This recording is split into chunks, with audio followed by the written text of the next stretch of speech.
So back in the day, I showed you that I got this bad boy from auction for like super cheap, but it was also super grody. So if you want to see how I cleaned this up and got it into good working order, you can go ahead and check out this video right up here. But I've had some questions lately about like what kind of parameters you set up and just daily use of this guy. Because in my previous video, all I did was clean and start drinking coffee. That was it. Coffee. No, I'm fine, thank you. For me, coffee. So I'm gonna show you how I set this bad boy up for daily use. I'm not like running a coffee business out of my house. This is just like on a weekly basis. So let's go ahead and get started. All right, let's go for the close-up. What I primarily use this guy for is setting up for the week so that I can do my pour over coffee before I go to work.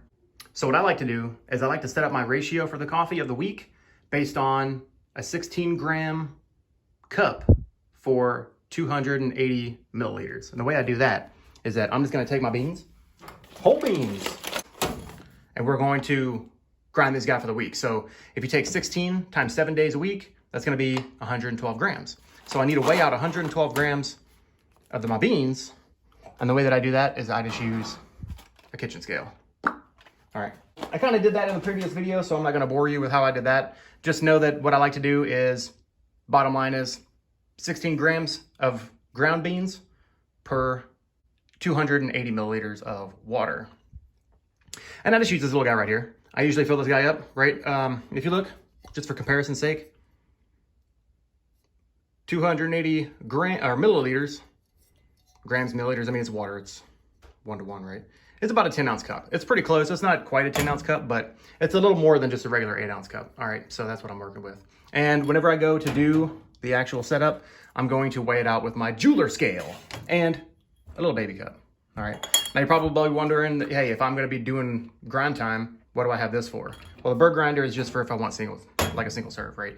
So I can take my beans and let's say I have like, I've utilized my stash for the week, but I want that second cup on Sunday afternoon. Boom, I can just go ahead and go to the bird grinder, that's all. That's all it is, all right? So let's talk about this guy right here. Hopper, this is where you're gonna set up your beans. So let's go ahead and get this out of the way.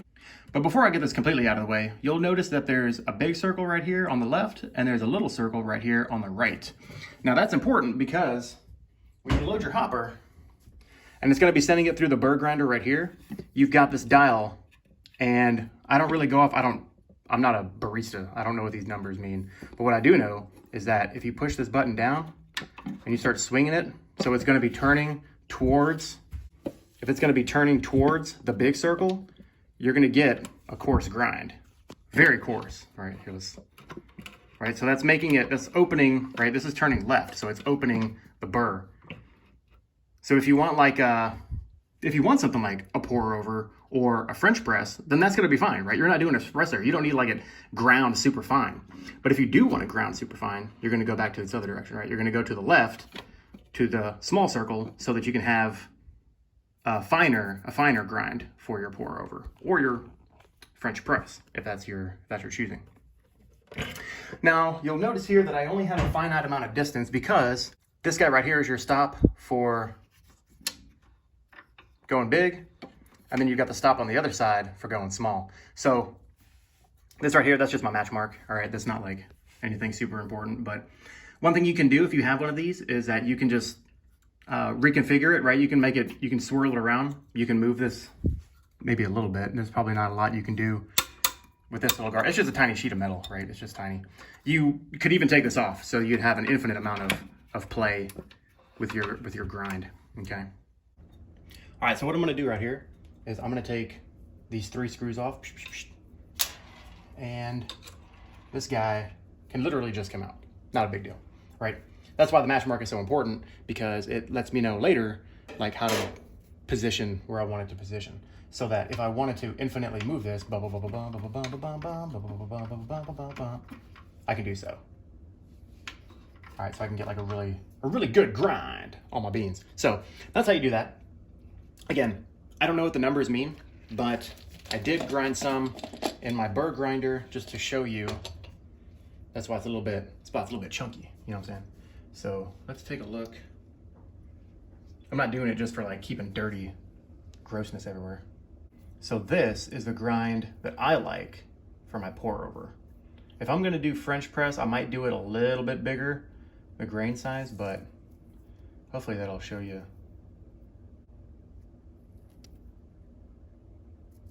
So it's pretty fine, but it's not espresso grade, you know what I'm saying? That's where I like to get it, right here. All right, so I went ahead and loaded my beans. And the thing that I like about this particular container is that I can put it in all the way without it like, you know, it's not hitting up against the sides or whatever, right? I can put it in all the way through and I can feed my beans in that way because unfortunately, one of the things that I don't like about the design of this hopper is that there are these holes right here. And if the bean gets stuck, if you get beans, like multiple beans stuck in each 4 of the holes, it'll throw off your grind. I had to take a second to refine tune my little spindle right here, just to make sure that I had the right grind that was consistent for my pour over for later on. But I've already loaded up the hopper and I have tweaked it back to unleash the beans. So I'm gonna go ahead and flip the switch, let this guy grind right in the, you might see a little bit of stuff come out here, but most of it should collect, like 99% of it will collect in here. And then I'll flip the switch to get all the stuff out, and then we'll do a comparison. But I'm just gonna kind of let this play out because I know this guy is very loud, but I am gonna let it go in real time to show you what a week's worth of beans, how long it takes in order to get the full grind. All right, so here we go.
There's my cube.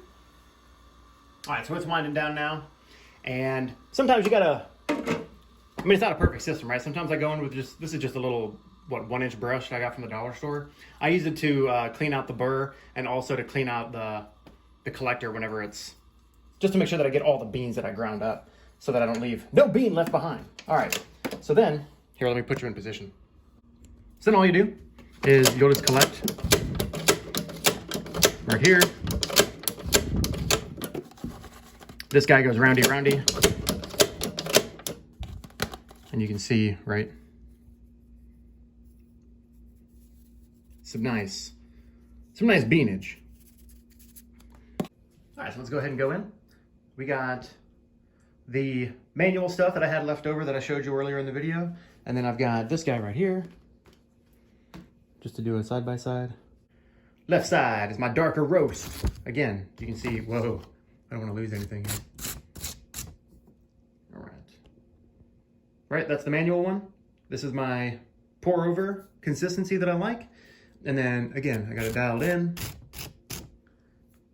with my Rancilio? The automatic. So you can see that the consistency is where it needs to be. And it's just a matter of dialing it in, you know, not a big deal. And then I let that grind go in real time. So by the time that I did my hand cues like such, so 7 days worth, what was that? Over 100 grams, 112 grams. Took about a minute and a half. So if your unit is acting a little bit squirrely, maybe it's taking longer, maybe there's something jammed up. And I'll tell you, if you go through and watch my cleaning video of the unit itself, especially in the burrs, you know how everybody says, like, whenever they make French press, they're like, oh, the oils you get sitting on top of your cup are so good. Well, you know, there's oils come from. They come from the beans. And so if you have like maybe a little bit of residual coffee that's left in the burrs, maybe they have to be cleaned. Maybe, you know what, there's even like rogue beans. Again, watch the video, right? If you watch that previous video, you'll see that there's just like rogue beans, just like chilling in places that they shouldn't be chilling. But, you know, that's just the way it is. And just like anything else, you know, take care of your unit and it'll last you for a long time. And a lot of folks maybe just neglect just like general maintenance or something like that. But, you know, it's not a big deal. So then you may be wondering, well, hey, what am I going to do with all these ground up beans? So the reason that I get the whole bean and that I like the grinding process is that, you know, it kind of maintains your freshness a little bit. So I'll take this and I'll put this in a resealable bag and I'll stick it in the refrigerator just so it keeps its freshness as much as I can preserve without going too bonkers. But I'll keep it, and every morning whenever I come in for a cup of coffee, I'll just weigh out as much as I need, right? 16 grams. Boil 280 mils of water. Yeah, boil 280 mils of coffee. Kind of defeats the purpose, but I'll boil 280 mils of water, pour over, enjoy the cup, bing, bang, boom, I'm ready for the week. And the reason that I do it on a weekly basis is because A, it's just convenient to go week by week while I'm working, but also because I don't want to grind the whole bag and then, again, reduce that freshness of the pour over. But that's all I got. Hopefully you find this useful and enjoyable, and we will catch you on the next one. Peace.